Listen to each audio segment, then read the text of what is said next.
Welcome back to the Sonic Unleashed playthrough. Today we should be starting with the Empire City Day stage. Just to give a comparison to other levels in Sonic games, it's a mix of Crisis City from Sonic 06, aka one of the only good levels in that game, provided you played as Sonic. A bit of City Escape, and I believe you were telling me Speed Highway from SA1. To me, yeah, I got a very big Speed Highway vibe from this level. It's just the layout of the whole thing. Of course, the floating platforms give it away a little bit. Though I have to say, I wasn't a big fan of any of the hub music, to be honest, in terms of Night or Day. But I did quite like this hub music here. It's certainly jazzy. I'll give it that. I did find the hub music quite bland, if I'm perfectly honest. Yeah. And here we are with the crazy jazz music. No, I will be honest, I was expecting more hard rock in terms of Empire City. I was, because obviously, of course, as we mentioned, stuff like Crisis City, Escape from the City, Speed Highway, even stuff like, you know, say, Westopolis and Shadow. Basically, most Sonic levels that have you running through an actual city have incredibly hard rock. Well, I suppose, I don't know whether it was the last part with the night version of this, but wasn't jazz created in New York or something similar? Yeah, essentially, of course, Empire City based on New York, and of course, I think it's fitting that Sonic has jazz in this because, of course, jazz is one of the only 5 Native American art forms. It was created in the early 1920s by African Americans in some of the biggest cities in America, like New York and Chicago and places. So I think it's very fitting that both Sonic and the Werehog are jazz. No, I believe I read a post on a certain forum that I posted on. I've mentioned it throughout other parts of other playthroughs, so I won't really bring it up again, but that person said this seems like the most Sonic 06-ish level in the entire game. What did he mean by that? What, it was the most broken to play? Well, the level design seems a bit inconsistent when you compare it with the others. There are a lot more, you know, like classic Sonic traps like spikes and the like. Which, again, it's kind of weird because, of course, this and the Missouri Nighttime and Day levels on the Wii version. So to me, it kind of seems like maybe Sega spent the least amount of time on Empire City because for 2 reasons. One, because of course the hub world has frame rate issues, and 2, because Empire City adds nothing to the story. Nothing is progressed, nothing is changed at all by coming to this place. Not even a cutscene of him buying a hot dog. What the hell's going on? Not even a cutscene of Chip going, want some chocolate? You know. Now, should this defender dude get close to you, he'll do a punch attack. And I have to say, I have no idea how to dodge it even, so just keep boosting forward and you'll be fine. Just spam the fuck out the boost button. That's how I roll, baby. That's how I roll. No, you would have thought he'd be fast enough to chase up these robots. Well, you know, he has to use other robots as projectiles for fun and whatnot. In the opening, he's like fucking ramming the bastards. Oh, those flame pillars, it took me so long to get through this section and record it without taking damage.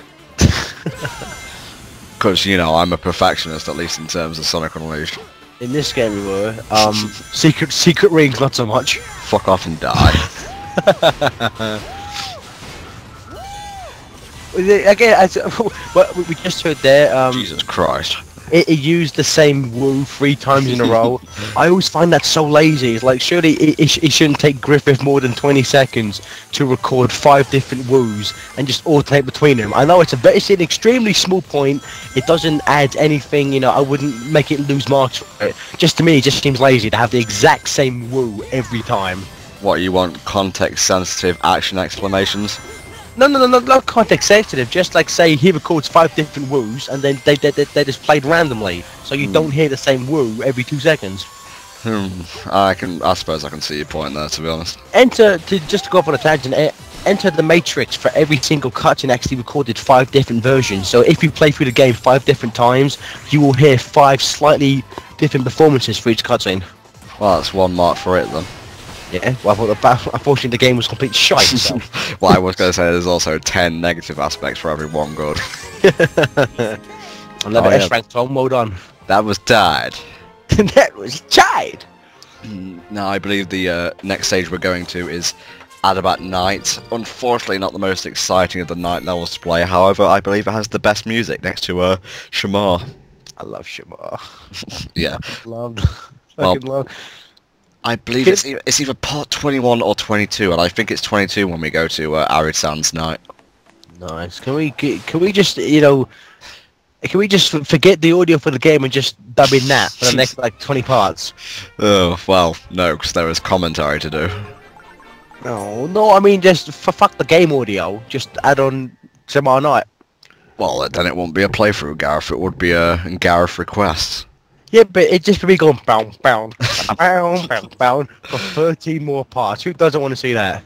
I find this kind of odd because it's not pure nighttime. It's kind of like at sunset.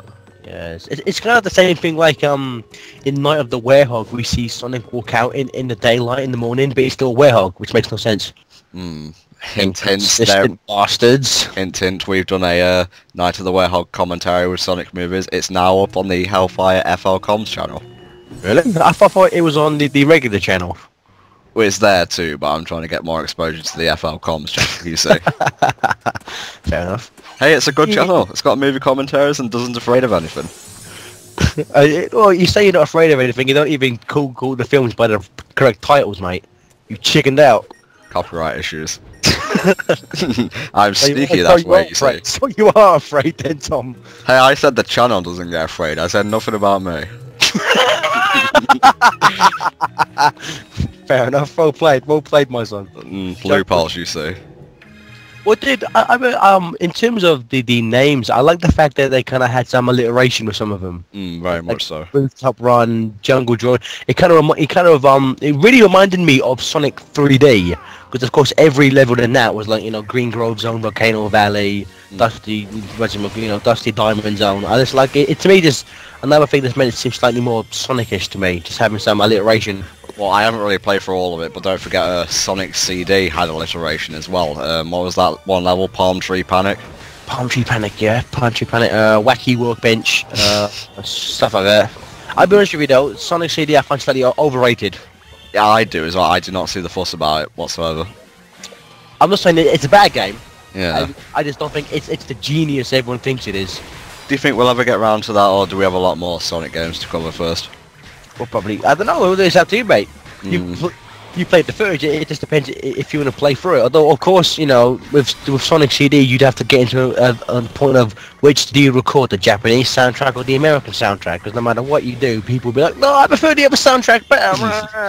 Well, I'll just say one thing. It's very easy to fall in the water, so try to stay as far inshore as you can while you fight. You would think with arms that big, he'd be better at swimming. True. Well, it's the weight that drags him down, I think, and all that fur. Oh, have we actually talked about why Sonic can't swim? Well, there was a recent 4-part retrospective by GameStop or GameTap or something. It's on YouTube. You can look it up. And the reason why Sonic can't swim is that when they were programming the very first game on the Mega Drive, Yuji Naka actually believed hedgehogs themselves can swim. So that's why. It was like pure ignorance on Yuji Naka's part, which is why he can't swim. If only he looked on YouTube, he would have seen a video of a hedgehog swimming and have a rather good time. Even though YouTube and the internet wasn't really around back then, but yeah, good point. Hey, he created Sonic, he can also do time He paradox, co-created Sonic. Everyone says that. Yuji Naka was the sole creator. He was 1/3 of him. He was the programmer.